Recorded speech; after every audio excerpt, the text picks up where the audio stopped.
All right, Reds, welcome back to the channel.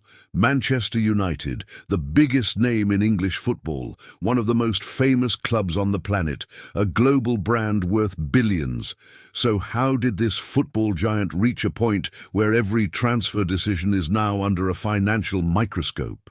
How did a club that once terrified Europe become a club that has to sell before it can buy?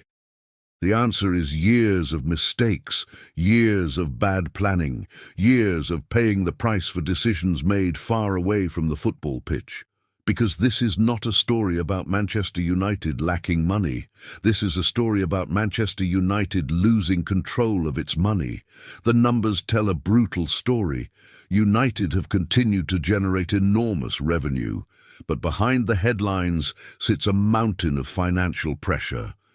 The club's latest accounts showed improved operating performance, but total obligations were still around $1.3 billion when debt, transfer commitments and other liabilities were combined. That is the reality supporters are facing. A football club with incredible earning power, but with a financial structure that leaves very little room for mistakes. For years, Manchester United became famous for spending, big names, big wages, big transfer fees. But the problem was never spending money. The problem was spending money badly. Too many expensive decisions, too many contracts that became difficult to move, too many players arriving without a clear long-term plan, and every mistake had a price, because football finance is not just about buying a player, it is wages, agents, bonuses, amortization, contract length, resale value. Every bad deal follows the club for years, and now the consequences have arrived. This is why the phrase "sell to buy" has become such a sensitive subject among supporters. Fans are asking, how did Manchester United, one of the richest clubs in the world, end up needing player sales to rebuild? How did rivals create smarter recruitment models while United kept paying premium prices? How did the club allow so many assets to lose value? Because supporters do not just blame the current squad, they blame the system, the culture, the recruitment failures, the lack of accountability, the years where Manchester United acted like money could solve everything. It cannot. Money without strategy becomes waste. Money without elite recruitment becomes pressure. Money without football intelligence becomes chaos. The new leadership under INEOS has tried to change the approach. Cost-cutting has taken place. The club has focused on improving efficiency. The transfer strategy has shifted towards value and avoiding overpaying. But here is the problem. Manchester United fans are not investors.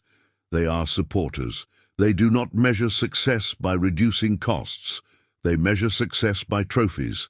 They measure success by watching a team worthy of the badge. And that is where the pressure becomes enormous. Because Manchester United cannot become a club that only talks about financial discipline. It must become a club that combines smart business with football ambition. The rebuild cannot just be about saving money. It must be about winning again. Every player sold must have a reason. Every player bought must improve the team. Every decision must be made with one question: does this move Manchester United closer to greatness? Because the biggest financial mistake United ever made was not spending too much. It was spending without a clear vision. The money was there, the power was there, the global support was there, but the football decisions failed. Now the bill has arrived. Manchester United are not fighting for survival. They are fighting to recover their identity. A club built on standards, a club built on winning, a club that cannot accept being ordinary. The financial crisis is not just about pounds and numbers. It is about ambition. It is about leadership. It is about whether Manchester United can finally become the elite football operation its history demands. The world is watching, the fans are waiting, and the excuses are running out. This is United Standards. Glory, glory, Manchester United.